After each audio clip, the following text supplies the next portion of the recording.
आपको बदायूं से बता देते हैं, जहां पर बीजेपी प्रत्याशी दुर्विजय सिंह की सभा में हुई फायरिंग। बीजेपी प्रत्याशी दुर्विजय सिंह की सभा में हुई फायरिंग। बीजेपी प्रत्याशी ने सभा में फायर न करने की अपील। फायरिंग न करने की अपील का वीडियो भी हुआ वायरल।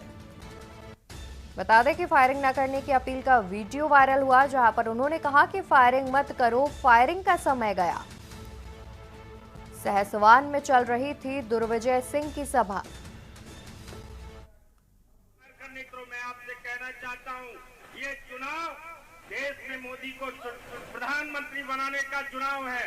जब आप प्रधानमंत्री बनाना चाहते हो, बनाने के पीछे वैसे बहुत सारे कारण हैं, लेकिन मैं एक बात सिर्फ कहना चाहूंगा, केवल उसके बाद ज्यादा बात नहीं कहूंगा मोदी जी के बारे में। मोदी जी भी सामान्य गरीबी से भैया फायर मत करो, मैंने कहा फायर करने की जरूरत नहीं पड़ेगी, अब चिंता मत करो। फायरों को बिल्कुल बंद हो गए और आगे भी बंद हो जाएंगे। मोदी जी के बारे में सिर्फ मैं इतना कहना चाहता हूं। और जिस तरीके से आपने उनका बयान सुना, और बयान देने के समय पर फायरिंग भी हुई, जहां पर उन्होंने अपील की कि फायरिंग ना की जाए, फायरिंग का समय गया। इसी खबर पर ज्यादा जानकारी के लिए हमारे साथ संवाददाता रितेश चौहान भी जुड़े हुए हैं। रितेश, देखा जाए तो जिस तरीके से सभा हो रही थी उस दौरान फायरिंग की गई है, आचार संहिता लगी हुई है, उसके बावजूद फायरिंग का एक मामला सामने आया है। क्या अभी तक जिसने फायरिंग की है उसकी जानकारी मिल पाई है, उस पर कोई एक्शन लिया गया हो अभी तक? देखिए बिल्कुल मैं आपको बता दूं, यहाँ पर जो पूरा मामला है बदायूं के सहसवान क्षेत्र का, यहाँ पर दुर्विजय सिंह साक्षी जो बीजेपी सदर लोकसभा से प्रत्याशी बनाए गए हैं, हालांकि इस मामले में अभी तक कोई जिसने फायर किया था उस पर कोई कार्रवाई नहीं हुई है। और बड़ा सवाल ये है कि इसमें बीजेपी जो है अपना पल्ला झाड़ रही है। आशीष साक्षी जो मीडिया प्रभारी है भाजपा के, उन्होंने बयान जारी किया है। उन्होंने कहा है कि वहां पर फायर नहीं किया गया था। वहां पर जो थे आतिशबाजी, ढोल नगाड़े बजाए जा रहे थे। पहली बार वो स्टार प्रचारक बनने के बाद स्टार प्रचारक बनाया भाजपा ने उन्हें, इसीलिए वो सहसवान से गुजर रहे थे तो कार्यकर्ताओं ने उनका ढोल नगाड़े और आतिशबाजी के साथ स्वागत किया था। लेकिन बड़ा सवाल ये खड़ा होता है, अगर फायर नहीं किया है तो प्रत्याशी खुद अपने आप से अपील कर रहा है कि फायर मत कीजिए, फायर करने का समय नहीं है। कहीं ना कहीं बड़ा सवाल खड़ा होता है और इससे साफ जाहिर होता है कि दूसरी पार्टियों पर, अन्य विपक्षियों पर भी जमकर निशाना साध रहे थे, क्योंकि उन्होंने अपनी जो वायरल वीडियो है उसमें कहा जा रहा है, प्रत्याशी साफ साफ कह रहे हैं कि अभी फायर करने का समय नहीं है, फायर करने का समय निकल चुका है। जी बिल्कुल। और वही रितेश, देखा जाए तो प्रत्याशी ने खुद कहा कि फायरिंग मत करो, तो इससे साफ जाहिर होता है कि फायरिंग की गई है।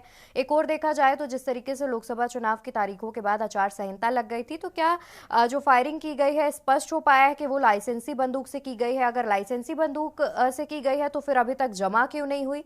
और अगर अवैध बंदूक से की गई है तो कुछ कार्रवाई क्यों नहीं की गई अभी भी प्रशासन के द्वारा?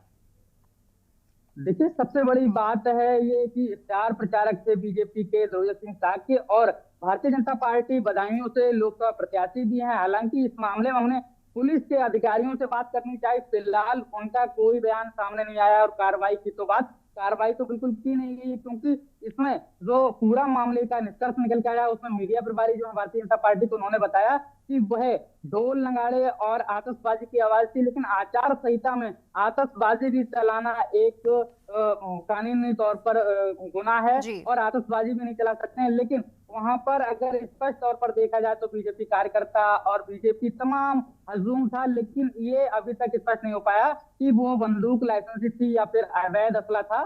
जी बिल्कुल। और बीजेपी प्रत्याशी दुर्विजय सिंह की सभा में फायरिंग हुई है, और उन्होंने ये भी कहा कि फायरिंग मत करो, अभी फायरिंग का समय गया। तो क्या इसके बाद जब ये मामला सबके संज्ञान में आया, मीडिया में आया, उसके बाद उनका कोई बयान सामने आया हो? उनका कोई जवाब सामने नहीं आया। हालांकि विपक्षी पार्टियां जो है समाजवादी के ट्विटर हैंडल से, जो समाजवादी पार्टी का ट्विटर हैंडल है जी उससे निशाना साधा गया कि अभी से गुंडई की जा रही है, बीजेपी कार्यकर्ता है गुंडई कर रहे हैं। बड़ा सवाल खड़ा होता है। और वहीं बीजेपी तमाम वादे कर रही है कि हमारे कार्यक्रम और हमारे लोग गुंडा नहीं है, गुंडा जो है दूसरी पार्टियों में है। समाजवादी पार्टी पर भी निशाना साधा रहता है, लेकिन इससे बड़ा सवाल खड़ा होता है आखिरकार खुद की पार्टी में ही, खुद के प्रचार में ही, खुद की सभा में ही फायरिंग होना एक बड़ा सवाल खड़ा करता है बीजेपी पर। बिल्कुल, जाहिर तौर पर। बहुत शुक्रिया रितेश आपका ज्यादा जानकारी हमारे दर्शकों तक पहुंचाने के लिए। तो जानकारी आपको दे दें कि बीजेपी प्रत्याशी सहसवान में एक सभा को संबोधित कर रहे थे। दुर्विजय सिंह जो बीजेपी प्रत्याशी हैं वो एक सभा को संबोधित कर रहे थे, जिस दौरान फायरिंग की गई और उन्होंने मंच से कहा कि फायरिंग मत करो, फायरिंग करने का समय अब गया। और उसके बाद बीजेपी की ओर से बयान में कहा जा रहा है कि फायरिंग नहीं की गई थी, जबकि उनके प्रत्याशी खुद ये कह रहे हैं कि फायरिंग मत करो, फायरिंग का समय गया। तो इसके बाद इस मामले को विपक्ष ने भी जमकर लताड़ा है। उसके बाद विपक्ष ने इस मामले पर ट्वीट करते हुए कहा, समाजवादी पार्टी ने भी इस मामले पर ट्वीट किया है।